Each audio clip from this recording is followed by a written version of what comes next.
नमस्कार TYBA सौ विद्यार्थी मित्रों। आज हम हिंदी भाषा और लिपि नामक पुस्तक में से हिंदी की विभिन्न उपभाषाओं और बोलियों का परिचय दीजिए नामक प्रश्न करेंगे। अभी तक हमने आधुनिक भारतीय आर्य भाषा, मध्यकालीन आर्य भाषा एवं प्राचीन आर्य भाषाओं की चर्चा की, लेकिन आज हम भाषा नहीं किंतु उपभाषाओं और उन उपभाषाओं की भी बोलियों का परिचय लेंगे। तो चलो अब हम हिंदी की विभिन्न जो उपभाषाएं हैं और उन उपभाषाओं की भी कौन सी बोलियां हैं उसकी हम विस्तृत से चर्चा करते हैं। तो सबसे पहले हम इस प्रश्न की प्रस्तावना की बात करें तो हिंदी का भौगोलिक विस्तार व बहुत दूर दूर तक फैला है। हिंदी भारत देश के अतिरिक्त अन्य क्षेत्रों में अपनी भाविक स्वरूप के अंतर्गत प्रयोग की जाती है। सीमावर्ती देशों के अतिरिक्त यूरोप, अफ्रीका, ऑस्ट्रेलिया, अमेरिका व मध्य एशिया आदि स्थानों पर भी हिंदी का प्रभुत्व है। प्रमुख रूप से हिंदी प्रदेशों में बोली जाने वाली हिंदी का स्वरूप इस प्रकार है, जिसमें से पूर्व में अवधी, छत्तीसगढ़, भोजपुरी, मैथिली, पश्चिम में खड़ी बोली, हरियाणी या फिर हरियाणवी, ब्रजभाषा, बुंदेली, राजस्थानी, कन्नौजी, उत्तर में कुमाऊनी, गढ़वाली तथा दक्षिण में दक्खिनी आदि का प्रयोग किया जाता है। अब हिंदी भाषा है वह भारत के बहुसंख्यक लोगों की भाषा होने के साथ साथ वह विश्व की तीसरे सबसे अधिक बोली जाने वाली भाषा है। वस्तुतः हिंदी संपूर्ण देश में व्याप्त है। व्यवहार में यह राष्ट्रभाषा है, परंतु राजनीतिक स्वार्थों के कारण कुछ राज्यों में इसे मान्यता नहीं मिल पाई। इसलिए यह कहना ठीक नहीं है कि हिंदी का क्षेत्र संपूर्ण भारत है। अब हम हिंदी की उपभाषाएं तथा उनकी बोलियों का वर्गीकरण करेंगे। तो हिंदी की मुख्यत्व 5 उपभाषाएं हैं, जिनमें से प्रथम है पश्चिमी हिंदी, द्वितीय पूर्वी हिंदी, तीसरे स्थान पे है राजस्थानी हिंदी, चौथी है बिहारी हिंदी एवं पांचवी है पहाड़ी हिंदी।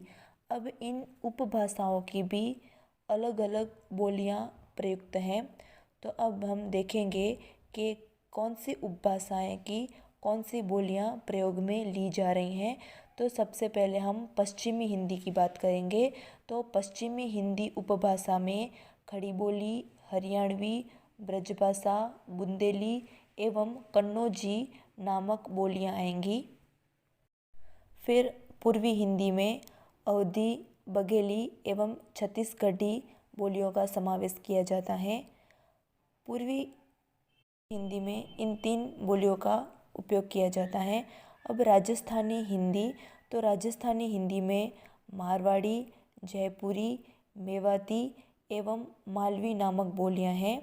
फिर बिहारी हिंदी में भोजपुरी, मैथिली एवं मगही नामक बोलियां आएंगी। और अंतिम पहाड़ी हिंदी में गढ़वाली, कुमाऊनी एवं नेपाली बोलियों का समावेश किया जाता है। तो चलो मित्रों, सबसे पहले हम पश्चिमी हिंदी उपभाषा की प्रथम बोली खड़ी बोली करेंगे। तो खड़ी बोली को हिंदुस्तानी, सरहिंदी, बोलचाल की हिंदुस्तानी, खड़ी बोली आदि नाम दिए गए हैं। खड़ी बोली का दूसरा व सही नाम है कौरवी। यह वही प्रदेश है जिसे पहले कुरु जनपद कहते थे। कौरवी या खड़ी बोली रामपुर, मुरादाबाद, बिजनौर, मुजफ्फरनगर, मेरठ, बुलंदशहर, सहारनपुर, देहरादून के मैदानी भाग, अंबाला तथा पटियाला के पूर्वी भाग में बोली जाती है। किंतु भाषा शास्त्र की दृष्टि से खड़ी बोली दिल्ली एवं मेरठ के निकट की प्रदेश की मुख्य बोली कही जाती है। 14वीं शताब्दी में सर्वप्रथम अमीर खुसरो ने इस बोली का प्रयोग किया। 16वीं 17वीं शताब्दी तक हिंदी साहित्य पर ब्रज भाषा व अवधी भाषा का आधिपत्य रहा, परंतु कालांतर में खड़ी बोली में हिंदी साहित्य लिखा जाने लगा। न केवल पद्य में किंतु गद्य में भी खड़ी बोली का विकास होने लगा। इस प्रकार कह सकते हैं कि खड़ी बोली में गद्य एवं पद्य दोनों की रचनाएं होती रही और खड़ी बोली के जनक अमीर खुसरो को माना जाता है।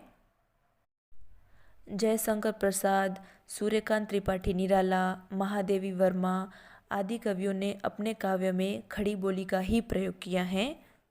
जयशंकर प्रसाद रचित कामायनी खड़ी बोली का एक प्रसिद्ध महाकाव्य माना जाता है। खड़ी बोली में अतुकांत पद्य में निराला जी का प्रमुख स्थान है। खड़ी बोली का प्रथम महाकाव्य हरिऔंध द्वारा रचित प्रिय प्रवास है। कुछ विद्वान ने खड़ी बोली शब्द का अर्थ खरापन, खड़ापन, कर्कशता, कटुता आदि अर्थ लिए हैं। इस प्रकार विविध विद्वानों ने विविध नामों से खड़ी बोली के अर्थ निकाले हैं। अब पश्चिमी हिंदी की दूसरी बोली है ब्रज भाषा। तो ब्रज शब्द का अर्थ होता है पशुओं या गौओं का समूह। इसी संदर्भ में मथुरा वृंदावन के प्रदेश को ब्रज की संज्ञा दी जाती है। ब्रज भाषा पश्चिमी हिंदी की बोली है जिसका जन्म शौरसेनी अपभ्रंश से हुआ है। ये मथुरा, वृंदावन, आगरा, भरतपुर, धौलपुर, करौली, पश्चिमी ग्वालियर, अलीगढ़, मैनपुरी, बरेली आदि प्रदेशों में बोली जाती हैं। ब्रजभाषा अपने विस्तार के साथ मथुरा मंडल की भाषा के रूप में विकसित हुई। ब्रजभाषा का आरंभिक उल्लेख ऋग्वेद में मिलता है। इसके अतिरिक्त श्रीमद् भगवत पुराण व हरिवंश पुराण में भी ब्रजभाषा का उल्लेख मिलता है। ब्रज का शाब्दिक अर्थ होता है, दूसरा शाब्दिक अर्थ है गोस्थली, यानी कि जहाँ पर गायें रहती हैं वह स्थान यानी कि गोस्थली अर्थात ब्रज। इसके बोलने वालों की संख्या लगभग 1.5 करोड़ मानी जाती है। ब्रजभाषा का साहित्य अत्यंत विशाल रूप में देखने को मिलता है।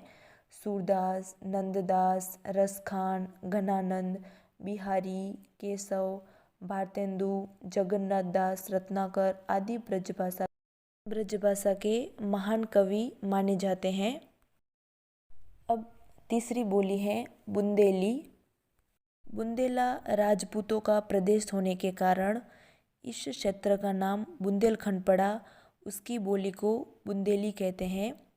ये बोली उत्तर प्रदेश के झांसी, उरई, जालौन, हमीरपुर और बांदा तथा मध्य प्रदेश के ओरछा, दतिया, चटखारी, सागर, टीकमगढ़, दमोह, नरसिंहपुर, सिवनी के अतिरिक्त ग्वालियर में बोली जाती है। मध्यकाल में बुंदेलखंड साहित्य रचना का केंद्र रहा और यहाँ के स्थानीय कवियों में बुंदेली से प्रभावित ब्रजभाषा में कविता की है।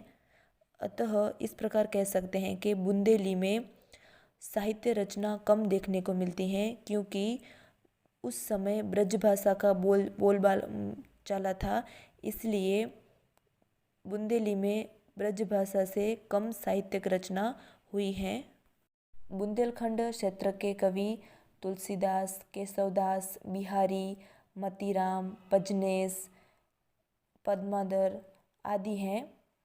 बुंदेली बोली पर ब्रज तथा अवधी का प्रभाव देखने को मिलता है। बुंदेली में कर्मकारक तथा संप्रदान कारक के रूप बदलते रहते हैं। अब अगली बोली है कन्नौजी। यह बोली कन्नौज प्रदेश की भाषा है। कानपुर, हरदोई, शाहजहांपुर, फर्रुखाबाद, इटावा, पीलीभीत आदि प्रदेशों में कन्नौजी बोली जाती है। कन्नौजी का विकास व शौरसेनी प्राकृत की माना जाता है। इस कारण आचार्य किशोरीदास वाजपेयी ने इसे पांचाली कहा है। कन्नौजी ओकारांत प्रधान बोली है। कन्नौजी में संयुक्त स्वर की प्रधानता है। जैसे और को और कहा जाता है, कौन को कौन आदि नामों से पुकारा जाता है। अब हम बात करेंगे बांगरू की। बांगरू को हरियाणवी भी कहा जाता है। जॉर्ज ग्रियर्सन ने हरियाणवी को बांगरू नाम दिया था। हरियाणा प्रांत तथा दिल्ली के देहात क्षेत्र में हरियाणवी अर्थात बांगरू बोली जाती है। हरियाणा प्रांत में अहीर तथा जाटों की बाहुल्यता है। इस कारण हरियाणी को जाटू भाषा भी कहा जाता है। हरियाणी में साहित्य का अभाव देखने को मिलता है। डॉक्टर त्रिपाठी और गुप्त के अनुसार बांगरू एक प्रकार से पंजाबी और राजस्थानी मिश्रित खड़ी बोली का ही रूप है। अब हम बात करेंगे पूर्वी हिंदी की। तो पूर्वी हिंदी में 3 बोलियों का समावेश किया गया है, अवधी, बघेली एवं छत्तीसगढ़ी। सबसे पहले तो पूर्वी हिंदी की बात करें तो पूर्वी हिंदी भी हिंदी की एक उपभाषा है। डॉक्टर ग्रियर्सन ने इसे मध्यवर्ती भाषा मानकर केंद्रीय समुदाय में रखने की भूल की थी। डॉक्टर चैटर्जी ने इसका परिमार्जन कर पूर्वी हिंदी को पूर्वी समुदाय के अंतर्गत रखा है। पूर्वी हिंदी का विकास अर्धमागधी प्राकृत से हुआ है।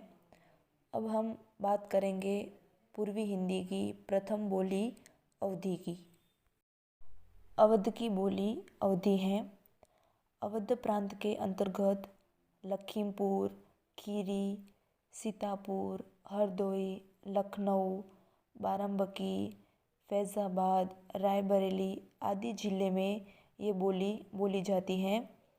इनमें हरदोई जिले को छोड़कर अन्य सभी जिलों में अवधी बोली जाती है। ब्रजभाषा के पश्चात अवधी ही साहित्य की दृष्टि से समृद्ध बोली रही है। अवधी को पूर्वी तथा कोसली भी कहा जाता है। अवधी में पर्याप्त मात्रा में साहित्य सृजन हुआ है। तो हम देखेंगे अवधी भाषा में कौन कौन से साहित्यिक रचना हुई है। तो तुलसीदास द्वारा रचित रामचरितमानस, जायसी द्वारा रचित पद्मावत, कुतुबन द्वारा रचित मृगावती, नाभादास द्वारा रचित भक्तमाल, अग्रदास द्वारा रचित ध्यान मंजरी, नूर मोहम्मद द्वारा रचित इंद्रावली, उस्मान द्वारा रचित चित्रावली एवं मंजन द्वारा रचित मधुमालती आदि अवधी के प्रमुख कवि एवं साहित्यकार रहे हैं। इनमें से मुल्ला दाऊद का चांदायन अवधी का प्रथम काव्य माना जाता है। अब आएगी बघेली। तो बघेलखंड की बोली बघेली कहलाती है। बघेलखंड में बघेल राजाओं का राज्य था, जिनकी राजधानी रीवा थी, अतः इसका केंद्र रीवा है। इसके अतिरिक्त यह जबलपुर, मांडला, हमीरपुर, मिर्ज़ापुर, बांदा, दमोह, सतना, मैहर आदि में बोली जाती हैं। अब बघेली की एक विशेषता है कि उसको व का ब हो जाता है। जैसे आवा, तो आवा का आबा हो जाता है। बघेली को बोलने वालों की संख्या 50 लाख से भी अधिक है। अब पूर्वी हिंदी की तीसरी बोली है छत्तीसगढ़ी। तो छत्तीसगढ़ी मुख्यतः एक ग्रामीण बोली है, जिसमें साहित्यिक रचना का अभाव देखने को मिलता है। कुछ गिनी चुनी किताबें ही उपलब्ध हैं कि जिसमें छत्तीसगढ़ी में रचना की गई है। यह मध्य प्रांत में रामपुर एवं बिलासपुर के जिलों तथा कांकेर, नंदगांव, रायगढ़, केरिया, सरगुजा, उदयपुर आदि जिलों के विभिन्न रूपों में बोली जाती हैं। छत्तीसगढ़ी को लहरिया या खलवाही भी नाम से पुकारा जाता है। छत्तीसगढ़ी को बोलने वालों की संख्या लगभग 40 लाख से अधिक है। इस बोली में महाप्राणिकर की प्रवृत्ति होती है। जैसे जन है तो उसका जन हो जाता है, इस प्रकार महाप्राणीकरण की प्रवृत्ति छत्तीसगढ़ी बोली में देखने को मिलती है। अब हम हिंदी की तीसरी उपभाषा देखेंगे, राजस्थानी। अब राजस्थानी को अपभ्रंश की बड़ी बेटी कहा गया है, क्योंकि अपभ्रंश की जितनी विशेषताएं राजस्थानी बोली में प्राप्त हैं उतनी किसी भी बोली में देखने को नहीं मिलती। इसलिए राजस्थानी को अपभ्रंश की बड़ी बेटी के नाम से पुकारा गया है। राजस्थानी का संबंध शौरसेनी और उपनागर अपभ्रंश से माना गया है। राजस्थानी में प्रमुख 4 बोलियां बोली जाती हैं, मारवाड़ी, मालवी, मेवाती एवं जयपुरी। तो चलो अब हम बात करें मारवाड़ी की। तो राजस्थान के मारवाड़ क्षेत्र की बोली मारवाड़ी है। शुद्ध मारवाड़ी जोधपुर और उसके आसपास बोली जाती हैं।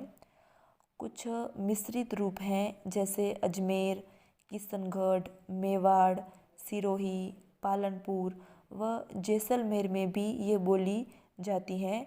मारवाड़ी भाषा का प्राचीन नाम मरु भाषा है। मारवाड़ी राजस्थानी हिंदी की प्रमुख साहित्यिक भाषा रही है, यानी कि साहित्य की रचना मारवाड़ी भाषा में अधिक हुई है। मारवाड़ी की लगभग 14 उपबोलियां हैं। साहित्यिक मारवाड़ी का शुद्ध रूप जोधपुर और उसके आसपास के भागों में देखने को मिलता है। अब मारवाड़ी की निश्चित कितनी बोलियां हैं, इसमें विद्वानों का मतभेद है। कोई विद्वान उसकी 12 उपबोलियां बताते हैं, तो कोई विद्वानों के मत के अनुसार इसकी 15 उपबोलियां हैं। मारवाड़ी में मीराबाई के पदों के अतिरिक्त और भी साहित्य, लोक साहित्य आदि की रचना हुई है। दूसरी बोली है मालवी। मालवा की बोली मालवी है। रतलाम, इंदौर, उज्जैन, भोपाल, होशंगाबाद, झालावाड़, देवास तथा चित्तौड़गढ़ में ये बोली बोली जाती हैं। इसमें बुंदेली और मारवाड़ी के बीच की स्थिति है, यानी कि बुंदेली और मारवाड़ी का रूप मालवी में देखने को मिलता है। मालवी में साहित्यिक रचना का अभाव देखने को मिलता है। आगे की बोली है मेवाती। तो कहा जाता है कि राजस्थान में जहाँ मेओ जाति निवास करती हैं उस क्षेत्र को मेवात तथा वहाँ की बोली को मेवाती कहा गया है। अलवर, भरतपुर के उत्तर पश्चिमी क्षेत्र तथा गुड़गांव क्षेत्र में मेवाती बोली जाती हैं। चरणदास की शिष्या दयाबाई वह सहजोबाई ने अधिकांश मेवाती में ही साहित्यिक रचनाएं की हैं। प्रायः इसमें साहित्य का अभाव देखने को मिलता है। मेवाती शौरसेनी अपभ्रंश के उपनागर रूप से विकसित हुई है। बात करेंगे अब हम जयपुरी की। तो जयपुरी का दूसरा नाम ढूंढाड़ी भी है।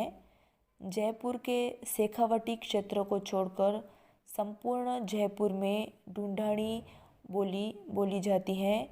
ढूंढाड़ी के साहित्यिक रूप में ब्रजभाषा, गुजराती और मारवाड़ी का प्रभाव परिलक्षित होता है। जयपुरी में गद्य और पद्य दोनों रूपों में साहित्य की रचना की गई है। जयपुरी भी पश्चिमी हिंदी की तरह शौरसेनी अपभ्रंश के उपनागर रूप से विकसित हुई है। अब हम बात करेंगे चौथी उपभाषा बिहारी की। बिहारी हिंदी की उत्पत्ति मागधी प्राकृत से हुई है और इसमें मुख्यतः 3 बोलियां बोली जाती हैं, भोजपुरी, मैथिली एवं मगही। तो सबसे पहले हम बात करेंगे मैथिली की। तो मैथिली बिहार की प्रमुख बोली है। मिथिला क्षेत्र की बोली को मैथिली कहा जाता है। विद्यापति के पदों में मैथिली का सुंदर प्रयोग हुआ है, इसलिए विद्यापति को मैथिल कोकिल कहा गया है। विद्यापति को अधिक सम्मान मिलने का यह एक प्रमुख कारण है। मैथिली बोलने वाले बिहार के मुजफ्फरपुर, दरभंगा, भागलपुर, पूर्णिया, संथाल एवं परगना में हैं। मैथिली लिपि का प्रयोग होता था, किंतु अब नागरी का प्रयोग ही होता है। मैथिली भाषा एकमात्र वह बोली है जिसे भारतीय संविधान की 8वीं अनुसूची में शामिल किया गया है। जिसे भारतीय संविधान की 8वीं सूची में शामिल होने का दर्जा मिला है। झारखंड राज्य में मैथिली को दूसरी राजभाषा का दर्जा प्राप्त हुआ है। बात करेंगे दूसरी बोली मगही की। तो मगध क्षेत्र की बोली मगही कही जाती है। संस्कृत तत्सम शब्द मगध का ही तद्भव रूप मगह इस बोली का यह नाम पड़ा है। इस बोली का मूल भी मागधी अपभ्रंश में ही है। मागधी में साहित्य और लोक साहित्य दोनों ही उपलब्ध है। इस बोली के क्षेत्रों में पटना, गया, पलामू, हजारीबाग, मुंगेर, भागलपुर और समीप के प्रदेश हैं।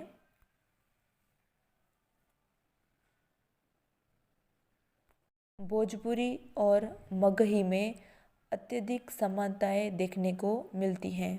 बात करेंगे बिहारी की तीसरी बोली भोजपुरी की। तो बिहार राज्य के आरा जिले के एक गांव भोजपुर के नाम पर इस भाषा का नाम भोजपुरी पड़ा। भोजपुर क्षेत्र को राजा भोज ने बसाया था। भोजपुरी ऐसी बोली है जो उत्तर प्रदेश, बिहार, झारखंड, नेपाल, मॉरिशस आदि क्षेत्रों में बोली जाती हैं। हिंदी प्रदेश की भोजपुरी बड़ी ही लोकप्रिय बोली मानी जाती है। एक विद्वान के अनुसार भोजपुरी मगध संस्कृति की अक्षय निधि है। इसका लहजा बड़ा ही मधुर होता है। यह एक जीवंत भाषा है। भोजपुरी भारत की सर्वाधिक बोली जाने वाली बोलियों में से एक बोली है। संत कवि कबीर, धर्मदास, धरणीदास आदि पर भोजपुरी भाषा का प्रभाव रहा। रामनाथ पांडे भोजपुरी के प्रमुख साहित्यकार माने जाते हैं। भोजपुरी में स्त्रीलिंग संज्ञाएं इकारांत में बोली जाती हैं, जैसे बहिनी, आगी आदि। भोजपुरी में र का लोप हो जाता है, जैसे लरिका शब्द में री का लोप होके लयिका बन जाता है। अब हम बात करेंगे 5वीं उपभाषा पहाड़ी की। हिमालय के पहाड़ी भागों की भाषा पहाड़ी कहलाती है। जॉर्ज ग्रियर्सन ने पहाड़ी हिंदी को मध्य पहाड़ी कहा है। पहाड़ी हिंदी का विकास खस प्राकृत से हुआ है। पहाड़ी हिंदी की प्रमुख बोलियां इस प्रकार हैं: गढ़वाली, कुमाऊनी एवं नेपाली। तो सबसे पहले हम बात करेंगे पहाड़ी हिंदी की एक बोली गढ़वाली। तो यह बोली उत्तराखंड के गढ़वाल क्षेत्र की बोली है। इसके अंतर्गत टिहरी, गढ़वाल, उत्तरकाशी, चमोली जिले शामिल हैं।